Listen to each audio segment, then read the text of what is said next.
Hello बच्चों, मैं Rajkamal sir. आज हम लोग ईडी क्लास में बहुभुज के बारे में पढ़ेंगे, अर्थात पॉलीगॉन के बारे में पढ़ेंगे। हम जानते हैं कि बहुभुज एक समतलीय आकृति होती है। तो इससे पहले जितने भी समतल आकृतियां होती हैं उसे एक बार डिस्कस कर लेते हैं। बिंदु, रेखा, त्रिभुज, चतुर्भुज, उसके बाद बहुभुज आता है। अर्थात बिंदु से लेकर के बहुभुज तक जितनी भी आकृतियां हैं सबको हम समतलीय आकृति कहते हैं। तो पॉलीगॉन की डेफिनेशन कुछ इस प्रकार होती है। Polygon is a plane figure bounded by many usually 5 or more straight lines when all the sides and included angles are equal. It is called as a regular polygon. अर्थात बहुभुज एक समतलीय आकृति है जो कि 5 या 5 से अधिक सीधी रेखाओं के द्वारा घिरी होती है। तो चलिए इसके प्रकार के बारे में डिस्कस करते हैं। बहुभुज मुख्य रूप से 2 प्रकार के होते हैं। पहला जो है रेगुलर पॉलीगॉन, दूसरा है इर्रेगुलर पॉलीगॉन। तो फर्स्ट यानी प्रथम के बारे में डिस्कस करते हैं। हम जानते हैं कि बहुभुज 5 या 5 से अधिक सीधी रेखाओं के द्वारा घिरी हुई आकृति को बहुभुज कहते हैं। अब जानिए रेगुलर पॉलीगॉन किसे कहते हैं। ऐसा बहुभुज जो 5 समान भुजाओं और समान कोण के द्वारा घिरा हुआ हो उसे हम रेगुलर पॉलीगॉन कहते हैं।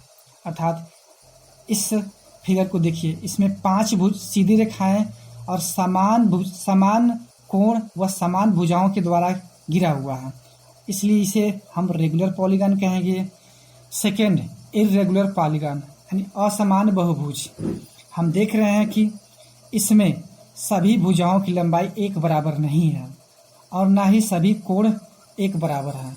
तो हम कह सकते हैं कि 5 या 5 से अधिक असमान भुजाओं से घिरी हुई आकृति को हम इर्रेगुलर पॉलीगॉन कहते हैं, अर्थात असमान बहुभुज कहते हैं। बच्चों, कुछ प्रमुख पॉलीगॉन्स निम्न प्रकार हैं जिसे हम डिस्कस करेंगे। तो चलिए इस चार्ट के माध्यम से समझते हैं। Names of polygon, serial number है, नेम है, नंबर ऑफ साइड्स है। हमने कहा था कि 5 या 5 से अधिक भुजाओं के द्वारा घिरी हुई आकृति को पॉलीगॉन कहते हैं। तो हम समझते हैं फर्स्ट नंबर पे पेंटागन होता है जिसमें 5 भुजाएं होती है, अर्थात 5 भुजाओं से घिरी हुई आकृति को हम पेंटागन बोलते हैं। नंबर 2, सेकेंड हेक्सागन जिसमें 6 साइड्स होती है यानी 6 भुजाएं होती है। तो हम कह सकते हैं कि 6 भुजाओं से घिरी हुई समतल आकृति को हम हेक्सागन बोलते हैं। नंबर 3, हेप्टागन जिसमें 7 साइड्स होती हैं, अर्थात समतल पर वह आकृति जो 7 भुजाओं से घिरी हो उसे हम हेप्टागन बोलेंगे। नंबर 4, ऑक्टागन जिसमें 8 साइड्स होती हैं, अर्थात समतल पर वह आकृति जो 8 भुजाओं से घिरी हो उसे हम ऑक्टागन बोलते हैं। नंबर 5, नोनागन जिसमें 9 साइड अर्थात 9 भुजाएं होती हैं। तो हम कह सकते हैं 9 भुजाओं से घिरी हुई आकृति को हम नोनागन बोलते हैं। नंबर 6, डेकागन जिसमें 10 साइड होती है, अर्थात 10 भुजाएं होती है। तो ऐसा बहुभुज जिसमें 10 भुजाएं हैं उसे हम डेकागन बोलेंगे। नंबर 7, अनडेकागन जिसमें 11 साइड्स होती है, अर्थात 11 भुजाएं होती हैं। नंबर 8, डुओडेकागन जिसमें 12 साइड्स होती है, अर्थात 12 भुजाएं होती है।